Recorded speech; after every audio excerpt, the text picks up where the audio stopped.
Welcome to the Level Up Artist Podcast. We're your hosts, Adriana Amay and Jackie Sanders. We are two art professionals sharing forward the advice and business lessons we have learned along our creative journeys. we talk to artists, leaders, and art professionals to demystify the creative process and discover new ways to succeed as a career-minded artist. If you find value in these conversations, please go ahead and subscribe. This will help other creatives like you find our podcast, and you will be notified when we drop a new episode every Tuesday. On today's episode, we're going to be exploring the intersectionality between art and mental health. And it doesn't matter if you're a professional painter, musician, sculptor, writer, singer, coloring book genius, or you just like to dabble with art here and there. The impact that art can have on your brain is overwhelmingly positive. I mean, you can Google the stuff. There are studies about this. So we're just going to dive into this a little bit. Yeah. Yeah, which I think, especially as a career-minded artist, which many of our listeners are, this can be super easy to forget, right? Especially if you get stressed out with deadlines and goals and hitting your business milestones. It can be really easy to get stuck in that side of the art making business. But we hope that this episode is a good reminder of the many mental health benefits that having a creative practice can have in your day-to-day life. Yeah, absolutely. But before we get started, of course, a quick disclosure. Mental health is a complex, I mean, it's just complex in general. And as fellow artists, we're obviously not qualified to provide medical advice. If you're facing any challenges that impact your well-being, please do reach out to a trained mental health professional who can offer guidance, validation, and the appropriate interventions tailored to your unique needs. With that, I will say, like, I have one, and it's been a game changer. Highly encourage, like, if you're, if you're feeling maybe like the need for it, that you actually do reach out and talk to somebody that's actually trained to be able to help you. So with that, one of the first things we want to discuss is recognizing the limitations of self-care and creative expression. Like, yes, art can be a healing tool, but it does have limits to it, and it is okay to ask for help. We need to normalize that, and kind of remove some of that stigma around it, which is part of what we're trying to do by discussing this. Also, super duper important, it's super important to prioritize your mental well-being, again, by seeking a licensed professional. And super duper important, I know everybody, as you're listening to this, you might be in different financial situations. If you're worried about the cost and you don't have insurance to cover it, please know that there are a ton of free government resources, community health centers, there's training hospitals, in case you didn't know, that offer low to no cost services. There's nonprofits and even therapists that offer sliding scales. In my own journey for, getting better with my own mental health, I found a lot of these online. They're very easy to find for the most part. And yes, I did find some that were willing to do sliding scales, which is amazing. There's a government website that we're going to link into the notes. But it's basically like samhsa.gov/find help. Anyway, so we will link all of this, but it's basically if you're listening and you are in the US, it's the US government's main website for substance and mental health assistance. If you're in other countries, obviously give it a quick Google search. A lot of times your own government will have these kind of websites that have links to different areas of, mental health solutions, ideas, treatments, etc. So anyways, we will link it in the episode notes, but definitely it's something to look into. And with art, and we'll talk more about this, there is a sense of vulnerability that can come out of it, or sometimes like that experience of like being more raw with it. And with that can come uncovering some things about ourselves in this journey that then bring up other questions about our own mental health. So if that happens, please do talk to a licensed professional. Yes, absolutely. Because in addition to getting that professional help, as you mentioned, Adriana, having a creative practice can be super helpful in that day-to-day processing of stress, emotions, just hardships of being a human being, right? Especially if there are things that are especially difficult to articulate verbally.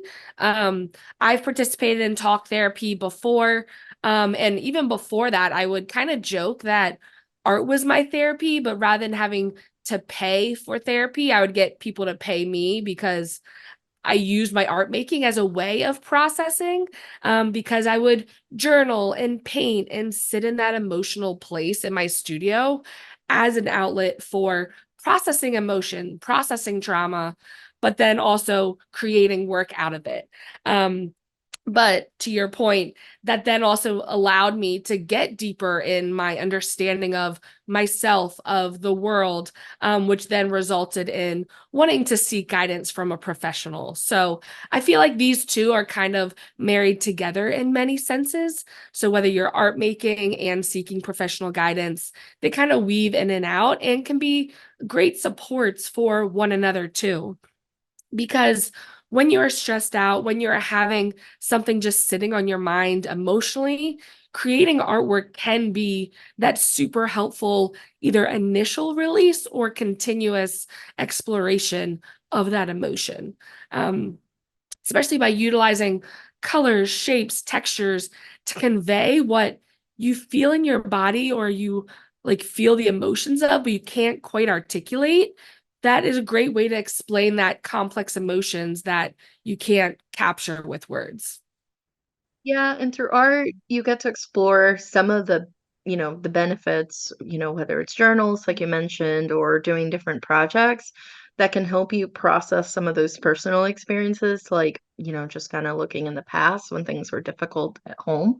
For me at least, art was always that kind of like sanctuary, that respite. So there's definitely benefits to it. And again, in experiencing therapy throughout the years, that is one thing I've actually been encouraged to do is to, write out some of my feelings or some of my experiences or even draw them out. So there's definitely some value in that. And then the other thing about, expressing those emotions through art is that it can also help you find some empowerment as you transform some of that pain and some of that adversity into something that it doesn't really matter whether it's beautiful or not, honestly, but it's basically that art that you're creating allows you to reclaim ownership of your narrative, right? You're basically taking, I think of it almost like translating. You've heard us talk about how art is in many ways like a language. You're basically taking some of these experiences that may or may not be that positive and trying to translate them through art and transform them into something else. That a lot of times then people see it and they'll connect with it and say, like, there's something about this. I don't know what's about this piece, but there's something about it that speaks to me. And it might be speaking to them having a similar experience, even if you're not outright saying it through the art itself, right? Or even the title of it. But another big reason, of course, or link, if you will, between art and mental health is how it can reduce stress through that creative engagement. So, like I said, it can be that sanctuary, especially from that chaos of daily life, what was it? Anyways, there's a Picasso quote. I'll think of it later. But, about art, like, shakes off the dust from your daily life. It's something like that. I'll let y'all Google it. But essentially, like, it allows you to, kind of take a break, from all the noise, if you will, and try to be present inside that creative process. It's almost like a bubble, You've probably heard it from other artists too, or have experienced it yourself. You almost lose track of time to a certain extent, like when you're in the zone. And as always, as we talk about this, like we're talking creative endeavors in general. Like it doesn't have to be, oh, I'm painting at the canvas or I'm writing a novel or things like that. Sometimes it could be something as simple as cooking or you're working out in the garden or things like that that still have that creative element to it and can still function to give you that pocket or that sanctuary, if you will. And then through art, of course, a big one that we kind of touched upon a little bit earlier is that idea that through art, you can embark on a journey of self-discovery, which in turn can help other areas of your life. So, um, for a lot of artists when they're starting out, they do start out by copying, which is perfectly fine. You're emulating, you're learning. But once you move past that point of doing art from tutorials, which again, absolutely nothing wrong with it, and now you're at the stage where you are pulling some of that inspiration from within, um, then it can be very vulnerable, right? And through, through that experience of art, there's several things that you can do with it. Um, but essentially, yes, like it is going to be a little vulnerable once you go into that more authentic area. Um, and that's where, of course, we're encouraging you to seek assistance if needed. So, through this experience, one of the best parts, I think, is how you can have almost like a meditative session, if you will, right? When you're in the zone, whether you're painting, drawing, sculpting, etc. But like it can almost put you in a more uh, well, some people just straight up call it the flow, right? Let's just go with that, right? But I don't know, it's kind of like all that other noise kind of melts away, at least temporarily, which is great. Um, and you could, if you wanted to, and I know some people that do, treat art to a certain extent also as a form of mindfulness practice. And I know for me and my ADHD, it's definitely good to do different mindful practices to help with my brain that's like going 500 miles an hour a lot of the times. It's a little disconcerting. And there's like it's like a 10 lane highway and they're not all going in the same direction either. So it can be a little chaotic up there. So a lot of times getting into that flow state, as I'm creating art, can help me anchor myself into that present moment, quiet out some of that noise, right? Alleviate some feelings of stress and tension that I might be feeling from deadlines and chores that I have to do. And I have this meeting coming up and things of that nature. And again, it kind of helps center, if you will, at least temporarily and kind of get away from all that other stuff, at least for a little bit, at least for a little bit. We're not saying escape 100%, but sometimes it's good to get a break, right? Yeah, and I think those are all great suggestions in terms of how you can utilize your creative practice for the in that way of becoming more present, becoming more self-aware. And I do think it's worth noting too that you can also do this with like varying degrees of intentionality, right? I think as artists, part of what draws us to a creative practice is these elements without us maybe even consciously thinking about them. So we love that it makes us super present and with our thoughts and connected to our bodies, connected to our emotions. It's not like we sit down all of the time and say, I want to connect with my emotions right now. Now go for the next 20 minutes. Like that's not always the intention that you set out. It's one of those beautiful byproducts of a creative practice. Or maybe it is intentional. Maybe that is why you started your creative practice. So I think that's also worth noting is that the the role that your creative practice plays in that meditative therapeutic process varies for everyone and how intentional you are with it, but it's inevitably part of it, especially when it comes to thinking of it as self-care. I know we talk on the podcast a lot, like physical movement is a huge part of my creative practice, whether it's in the studio or outside the studio. My physical health is very connected to my mental health. And so I really see making artwork as the equivalent for my mental health as like going to the gym is for my physical health. Like I go to the gym, I play sports, I am active to stay strong and to honor my body and my physical health. And making artwork for me is that same thing for my mental health, for my emotional health, to stay connected. And so just like when I know I'm avoiding going to the gym, that's kind of telling me something. When I know I'm avoiding journaling or making artwork, that's also kind of telling me something. So understanding the role that art making and mental health play in your day-to-day life is different for everyone. But I think that's also worth bringing up that um, it can be a great tool, whether consciously or subconsciously, that you use to become super present, to really focus in on one project and kind of let, to your point, Adriana, all the other thoughts like fall to the side, at least momentarily. But real quick, next we're going to talk about cultivating mindfulness and self-esteem through your art. But first, a quick word from our sponsors. This episode is brought to you by our Level Up Artist courses. We understand that life as a modern artist can be both exciting and overwhelming. Plus, there's a lot of information out there. So, what do visual artists actually need? We've spent countless hours of trial and error, weeding through tons of information to find the gold, so you don't have to waste your time going down those endless rabbit holes.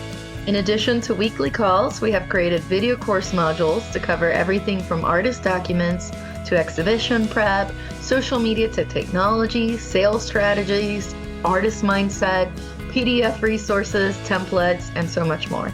Ready to get started? Head on over to levelupartists.com to learn more, get immediate access, and level up your career today. Welcome back, everybody. So, continuing on the subject of mindfulness through art, one of our favorite things is how art can help you embrace the beauty of that present moment, anchoring your awareness in the here and now as you immerse yourself into the act of creation itself. And through mindful art practices, it allows you to cultivate not just a deeper connection with yourself, which is what we've been covering here, but also the world around you, right? It's not just a one-way street, it's actually a two-way street. Yeah, and that's one of my favorite things about the art making process, especially as someone who I feel like I'm very connected to the spaces that I'm in, both my studio, where I live, just like the immediate physical space around me. So making artwork in various spaces, whether it's out in nature, whether it's in my studio, whether it's in a new location, it's a great kind of gateway to that mindfulness because it helps me focus my attention on those sensory experiences. So what I'm hearing, what I'm feeling, if I'm making art over lunch, like what am I tasting? So really just connecting me in that moment to the energy and the space around me, especially doing things such as connecting to my body with kind of like the deep breathing or body scans into my art making practice before I get started or in the middle, really making sure that I am completely present while making the work, which, just a warning, can feel a little jarring at the end of a creative practice too. I don't know if other artists feel this, but sometimes when I'm in a very deep creative session, when I'm done, it's honestly almost exhausting. I'm like, whoa, it's like I'm got out of like a time warp. What just happened? Or if you realize, oh, I've just been painting for 4 hours straight. No wonder my back hurts because I've been like leaning over the ground on this canvas. So you realize through those body scans of just becoming more present and connected to the space, your body, but then also just with the artwork that you're making too. Same, definitely been guilty of the whole I've been painting for hours or sculpting or muraling and then going, I haven't had lunch. Like, of course I have a headache right now. Oh, so it can definitely make you feel hyper aware of your body and kind of like how you're feeling. But I mean, that's part of what we love about it, right? I also love that through this process, it kind of gives you permission to embrace imperfection and non-judgment, which can be hard with artistic endeavors, especially if you do this professionally. But I think it's extremely important, and it's something we talk about often on the podcast of giving yourself the space, to be curious, to explore, to just be like, it doesn't matter if this leads to an actual outcome, specific outcome. I need to shed away some of those expectations and just play. Like we all need that, right? As part of our creative process, we need to be able to generate ideas without the pressure of what is it going to look like at the end. Um, so I love that idea of how it can help, with that area of our lives. And also in finding, of course, beauty in the ordinary and the mundane, however you define beauty, of course. celebrating those small moments of joy and wonder that arise during the creative process. That's probably one of my favorite things. It's just like sometimes it can just be, I don't know, a smooth brushstroke that came with a line that's so sharp for those of us that are OCD hard edge lovers that we're just like, I just love this brush. Like in literally in this moment, all I can think about is how sharp of a line I was able to create with this seemingly magical brush that's not magical at all, and it was only $2. Thank you very much. But still, it's like that idea of like or removing the tape. Come on, you've all watched the tape videos, right? And you as the I mean, you as the spectator, right? I mean, that's really cool. But you as the artist removing the tape, you have that moment of like, ooh, ah, like for a moment there, you're not thinking about you got to do taxes or you got to do laundry or you got to return a call for a potential client. At that moment, all you're thinking about is that ASMR element of like peeling that tape off that panel or off that canvas or off that wall. You know what I mean? Anyways, I wanted to give you an example because I'm like, yeah, no, yeah, I definitely love those moments. That's something where I think like art is fantastic for. But speaking of, another thing about art and how it can support our mental health is I love how it can foster self-esteem and increase connections. How you can use it to transform your inner landscapes, whatever those may look like. Um, Hopefully, there's rainbows in there and it's beautiful, but of course, we all have the shadowy parts too. But art allows you to take those inner landscapes and kind of, foster a sense of self-worth as you go like, hey, I'm here, I belong here. These are like, this is my unique voice, this is my unique set of experiences. Um, and through that sense, or I should say, through that process of creating an art, you're almost like, what's the word I'm looking for? Validating or even accepting those parts of yourself as you go through it, right? Like understanding the good, the bad, and the ugly, as they say. Like, this is all part of who I am. It is all a part of how every fellow human is to a certain extent, of course. And through art, you get to acknowledge those parts of yourself and then transform them as you'd like through the canvas or whatever your medium is.